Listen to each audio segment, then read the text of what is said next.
सलाम का जवाब बहुत धीरे दिया। तो ये बात बिना फिर तो मालेगांव में आए जैसा महसूस होगा ना।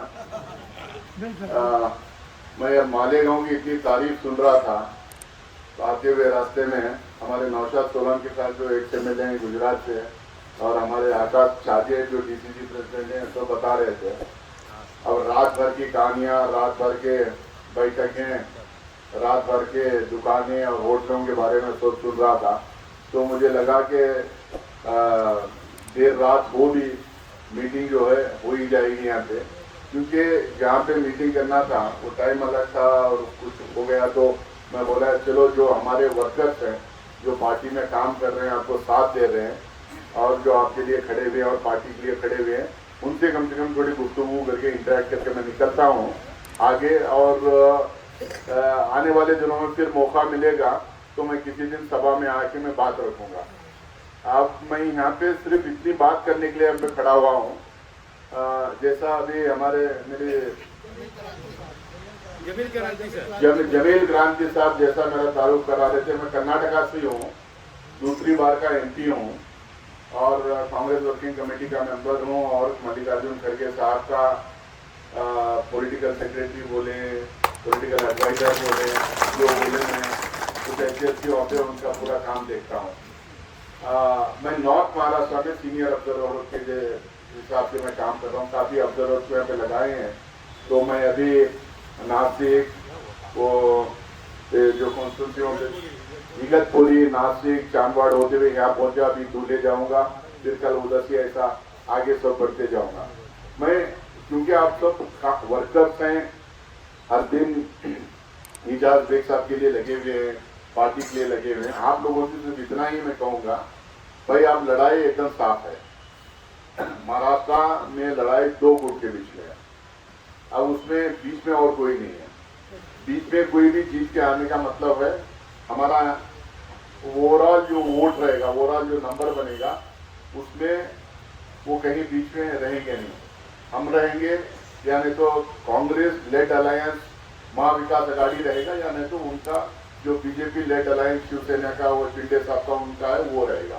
बीच में और कोई टक्कर में नहीं है महाराष्ट्र लेवल पे। तो इसमें हमारे लिए एक एक सीट इंपॉर्टेंट है। अगर हम जीत भी जाएं महाराष्ट्र में 288 में 145 चाहिए सरकार बनाने, लेकिन अगर हम 145 पे 140, 44 पे 150 तक भी जाके अटके भी तो भी जो है सरकार बनेगी लेकिन टिकेगी, कमजोर रह जाएगी। अब मध्य प्रदेश में क्या हुआ आप लोग जानते हैं, कर्नाटका में मेरे स्टेट में इन लोगों ने क्या किया आप लोग जानते हैं, बिहार में क्या किया, मेघालय में, अरुणाचल प्रदेश में, गोवा में, ये सब जगह सारे स्टेट्स में लोग क्या क्या किया आप तमाम लोगों को पता है। तो इसीलिए हम चाह रहे हैं हर सीट पे ये महाविकास अघाड़ी का कैंडिडेट मजबूत तरीके से इलेक्शन लड़े। अब यहाँ पे बहुत सारे लोग मुझे कह रहे थे भाजपा नहीं है तो इसीलिए लोग कहीं पे भी वोट देंगे, तो कोई भी जीत जाएगा तो क्या फर्क पड़ता है, तो भाजपा तो नहीं जीत रही है, ये एक मसला है सबके दिमागों में।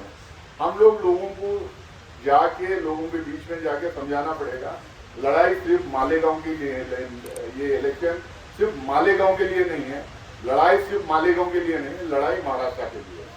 अब महाराष्ट्र के लिए वोट करना है, मालेगांव के लिए नहीं करना है। अब तो महाराष्ट्र में जब वोट करना है तो आपको हर जगह से कांग्रेस को जिताना है। अब कांग्रेस का नंबर बढ़ेगा, जैसा कर्नाटका में 113 सीट से सरकार बन सकती थी, लेकिन हम लोगों ने वहां पे हर जगह यही कहा हमें एब्सोल्यूट मेजॉरिटी चाहिए, फुल मैंडेट चाहिए, मतलब 113 से 30 सीट, 40 सीट, 25 सीट ज्यादा चाहिए ताकि उनको मौका ना मिले सरकार तोड़ने के लिए, सरकार गिराने के लिए। हमें 136 सीट मिले, इसलिए हम सरकार मजबूत है। मोदी और अमित शाह उसका कुछ उखाड़ नहीं पाया। तेलंगाना में भी वही हुआ, महाराष्ट्र, हिमाचल प्रदेश में भी वही हुआ। तो इसीलिए हम आप लोगों से अपील कर रहे हैं कि एक एक सीट इंपॉर्टेंट है। हमारे एजाज बेग साहब कार्यकर्ता हैं, ये लोगों के बीच में रहने वाले इंसान हैं, कॉर्पोरेटर रहे हैं, कोविड के टाइम पे काम किए हैं, राइट्स के टाइम पे काम किए हैं, घर घर जाके काम करते हैं। लीडर कम, कार्यकर्ता ज्यादा हैं, कार्यकर्ता की तरह ये काम करते आए हैं, आपके बीच में रहने वाले हैं। अब हम बहुत सारे चीजें अनाउंस किए हैं, अभी 5-6 दिन पहले महाविकास अघाड़ी के गारंटीज हम लोगों ने अनाउंस किया, कल मुंबई में मल्लिकार्जुन खड़गे साहब थे, हम लोग सब वहीं पे थे, मैनिफेस्टो हम लोग रिलीज किए, उसमें कुछ गारंटीज हम लोगों ने किया है। अब जैसे खवातीन के लिए, हर फैमिली, गरीब फैमिली की एक खवातीन को महीने को 3,000 रुपये उनके अकाउंट में डालने का काम करेंगे। हर युवा जो बेरोजगार है, जब तक उसको रोजगार नहीं मिल जाता उसके अकाउंट में 4,000 रुपये हर महीना डालेंगे। गैस का सिलेंडर, साल में 6 सिलेंडर हर फैमिली के लिए 500 रुपये में हम देंगे, ये अनाउंस किए हैं। बीमारियां, हम दुआ करते हैं कि कोई बीमार ना हो, लेकिन बीमारियां जब बड़ी बीमारियां हो जाते हैं, बड़े हॉस्पिटल जाना पड़ता है, नासिक में बड़ी हॉस्पिटल में या मुंबई में बड़ी हॉस्पिटल में उनको एडमिट कराना पड़ता है, तो पैसे बिल बहुत बड़े बड़े बिल आते हैं। 25 लाख रुपए तक का हम हेल्थ इंश्योरेंस हर फैमिली को, हर इंसान को देने का वादा हम किए हैं। आप पावर लूम, यहाँ पे पावर लूम से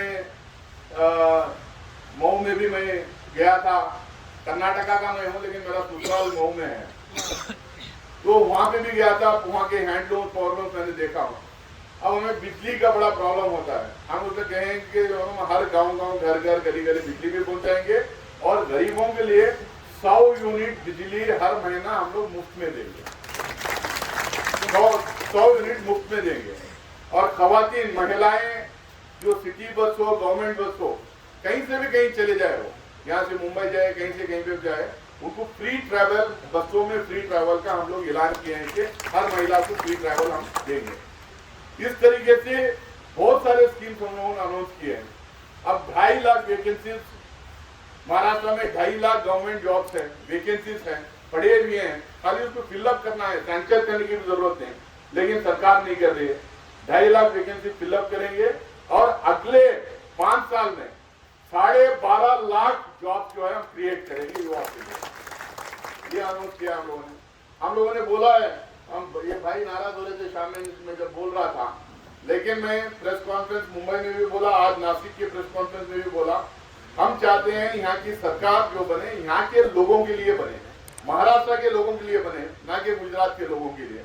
अब यहाँ पे क्या कर रहे हैं, सारे कंपनियां वहां गुजरात जा रहे हैं, सारी इंडस्ट्री गुजरात जा रही है, जो इन्वेस्टमेंट यहाँ पे आना था वो सारा गुजरात जा रहा है, जो एम्प्लॉयमेंट यहाँ आना था सारा गुजरात जा रहा, और वहां से क्या आ रहा है, नशा।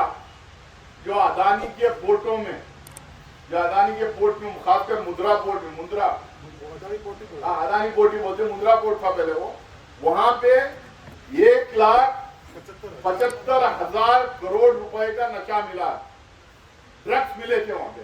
वो ड्रग्स कहाँ गए, पकड़ तो लिए, कॉन्फिस्केशन तो हो गया था, लेकिन कहाँ गया किसी को पता नहीं। लेकिन अब पता चल रहा है कश्मीर में भी वो ड्रग्स मिल रहे थे, हरियाणा में भी मिल रहे थे, दिल्ली में भी मिल रहे, मेरे शहर में बैंगलोर में भी मिल रहे हैं, और पूरे महाराष्ट्र में वो ड्रग्स जो है बेचा जा रहा है। हमारे जो नौजवान बच्चे हैं उनको जो है नशा की आदत ये लोग डालने का काम किए हैं। तो हम ये कह रहे हैं कि सरकार ऐसी बने जो महाराष्ट्र के लोगों के लिए काम करे, यहाँ कंपनियां लाए, यहाँ इंडस्ट्रीज लेके आए, यहाँ एम्प्लॉयमेंट जनरेट करे, यहाँ पे इन्वेस्टमेंट बाहर से लेके आए, तो महाराष्ट्र के लोगों के लिए, महाराष्ट्र के लोगों के तरक्की के लिए काम करने वाली सरकार बने। यहाँ टेक्सटाइल मिल्स से मुझे पता चला बहुत सारे लोग, आप लोग यूपी से खासकर, और कुछ लोग बिहार से भी जो है, यूपी बिहार से, नॉर्थ इंडियन स्टेट से आप लोग यहाँ आके बसे, क्यों टेक्सटाइल यहाँ पे इंडस्ट्री थी, अब एक एक करके बंद होने की जा रही है। अब हमें चाहिए ना भी नई इंडस्ट्री आए, टेक्सटाइल की आए ना, टेक्सटाइल की ना हो तो कोई और इंडस्ट्री की शक्ल में नई इंडस्ट्री है, तभी तो यहाँ के लोगों को एम्प्लॉयमेंट मिलेगा। अब रोजगार नहीं मिलेगा तो कैसा रहेंगे यहाँ पे। तो इसके लिए हम लोग सोच समझ के गारंटीज अनाउंस किए हैं, सोच समझ के हमारा मैनिफेस्टो जो महाराष्ट्र के लिए एक विजन है वो हम लोगों ने अनाउंस किया है। कर्नाटका में गारंटीज अनाउंस किए थे, जीत के है, और 100% हम इम्प्लीमेंट कर रहे हैं। तेलंगाना में गारंटीज अनाउंस किए, जीत के है, 100% इम्प्लीमेंट कर रहे हैं। हिमाचल प्रदेश में अनाउंस किए, 100% इम्प्लीमेंट कर रहे हैं हम लोग। हम उतना ही कहते हैं जितना हम कर सकते हैं, और जितना हम कहते हैं वो 100% करके दिखाते हैं। हम जुमलेबाज पार्टी नहीं है, हम जुमलेबाजी नहीं करते, हम जुमला नहीं बोलते, तो हम लोग वो कर रहे हैं। अब यहाँ किसान तो मेरे ख्याल से थोड़ा कमी है, लेकिन किसानों का कर्जा माफी का बात किए हैं। हर घर में एक महिला को 5 लाख रुपए तक का इंटरेस्ट फ्री लोन, यानी तो कम इंटरेस्ट में लोन देने की भी हम लोगों ने बात की है, ताकि वो छोटा मोटा अपना कुछ धंधा शुरू करे, छोटा मोटा अपना बिजनेस शुरू करे, उनसे कुछ तो फायदा हो करके उसका ऐलान किए। ऐसे बहुत सारे हॉस्पिटल बनने बनने का, घर घर तक तालीम पहुंचाने की बात, ये सारा हम लोगों ने हमारी मैनिफेस्टो में किया। जब तक ये बातें हम घर घर नहीं पहुंचाएंगे हमें वोट नहीं मिलेगा।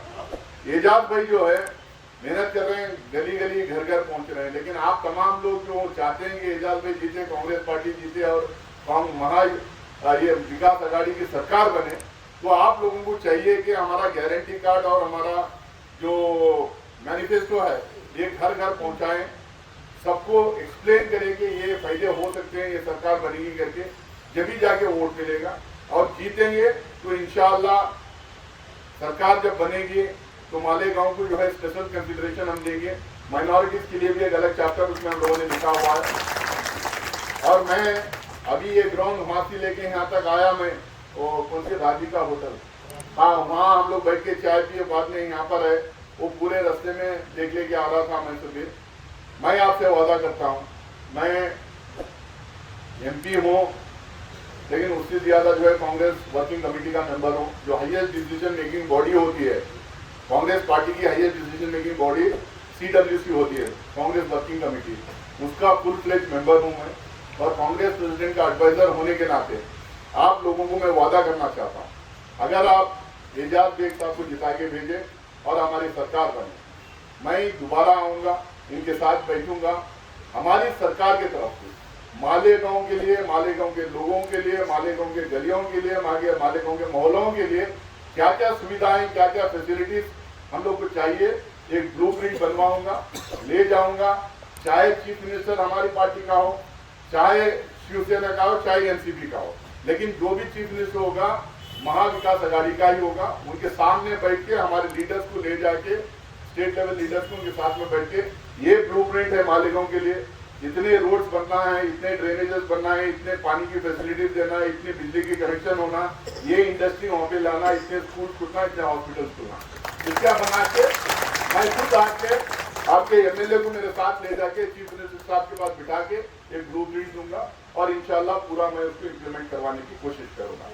तो इसके लिए आप तमाम लोग जो पार्टी के हमारे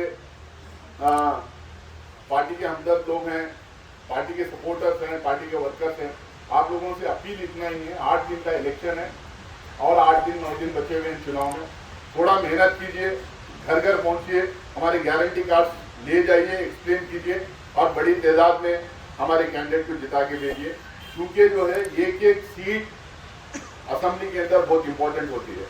पार्लियामेंट में आप तमाम लोग मिलकर एक तरफा वोट करने से यहाँ पे एक सीट बढ़ी। इसी तरह से देश भर में जहां जहां हम लोग अपील किए थे, यूपी में सोचे भी नहीं थे जितने सीट आ सकते हैं, अचानक से उतने सीट आ गए तो भारतीय जनता पार्टी को समझ में नहीं आएगा कि वोटिंग कैसा होगी, एक तरफा वोटिंग होगी, कैसा इतने सारे सीट जो हमारा इंडिया अलायंस था जीत के आए, उनको समझ में आज तक समझ में नहीं आ रहा। लेकिन उसका फायदा ये हो रहा है आज कि आज भारतीय जनता पार्टी लोकसभा के अंदर हो, राज्यसभा के अंदर हो, कोई भी बिल पहले जिस तरीके से वो पास कर लेती थी उस तरीके से पास करने उनके लिए हो रहा नहीं है और उनको हम करने भी नहीं दे रहे। ये वक्फ बोर्ड की जो बिल आई है, वक्फ की जो बिल आई है, अब वो अगर ये पहले की सरकार अगर होती तो उसमें उसी दिन लोकसभा में पास हो जाता, 2-4 दिन बाद राज्यसभा में पास करके खत्म कर देते। लेकिन हम लोगों ने हंगामा किए क्योंकि हमारे पास 240 MPs की ताकत थी, कांग्रेस के 100 MPs की ताकत थी, इंडिया अलायंस के 240 की MPs की ताकत हमारे हाथ में थी। तो हम लोगों ने हंगामा लोकसभा में किया, तो ज्वाइंट पार्लियामेंट्री कमेटी में उन लोगों को भेजना पड़ा। तो बिना उसमें भेजे वो पास करने वाले थे, लेकिन हम लोगों ने हंगामा करने की वजह से, लड़ने की वजह से JPC में भेजे, ज्वाइंट पार्लियामेंट्री कमेटी है, उसका मेंबर मैं भी हूँ। राज्यसभा की कांग्रेस का मैं अकेला मेंबर JPC में हूँ। हम लोगों को अब मौका मिला है, उनके वो जितने अमेंडमेंट को लाए थे उस एक एक अमेंडमेंट के खिलाफ बात करने के लिए, तर्क देने के लिए, लॉजिक देने के लिए और लड़ने के लिए मौका मिला है JPC में। हम लड़ रहे हैं, हर कदम पे, हर बात पे, हर वर्ड पे वहाँ पे हम लोग लड़ रहे हैं JPC में। इंशाअल्लाह पूरी कोशिश करेंगे कि वो वक्फ बिल लोकसभा राज्यसभा में पास ना हो, हम वो पूरी कोशिश करेंगे। लेकिन एक चीज आप लोग को याद रखना पड़ेगा, आज हमें ताकत इसलिए मिली है क्योंकि 240 सीट इंडिया अलायंस के पास है, इसलिए हम JPC में भेजने में कामयाब हुए।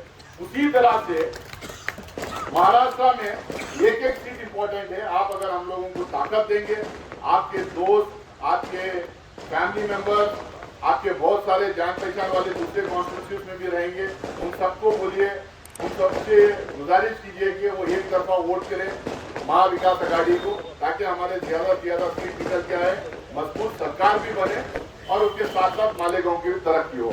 इस बातों के साथ मैं अपनी बात खत्म करता हूँ। मैं कोशिश करूँगा फिर किसी सभा में मैं आने की, क्योंकि इधर ही मैं घूमते रहूँगा पूरे नॉर्थ महाराष्ट्र में, जब और विस्तार से और बहुत सारे बातें मैं डिटेल से रखूँगा। अभी 10 बजे के बाद हम लोग को कैंपेनिंग भी नहीं करना चाहिए, लेकिन मैं इसको ख़त्म कर दे रहा हूँ ये बात को, ताकि जो है और कोई शोर शराबा ना करे। आप तमाम लोगों से फिर से एक बार गुजारिश करते हुए, अपील करते हुए कि एजाज भाई को आप MLA जिता के भेजिए। मालेगांव के लिए फोकस तरक्की करवाना मेरी जिम्मेदारी है। बहुत बहुत शुक्रिया आप लोगों का।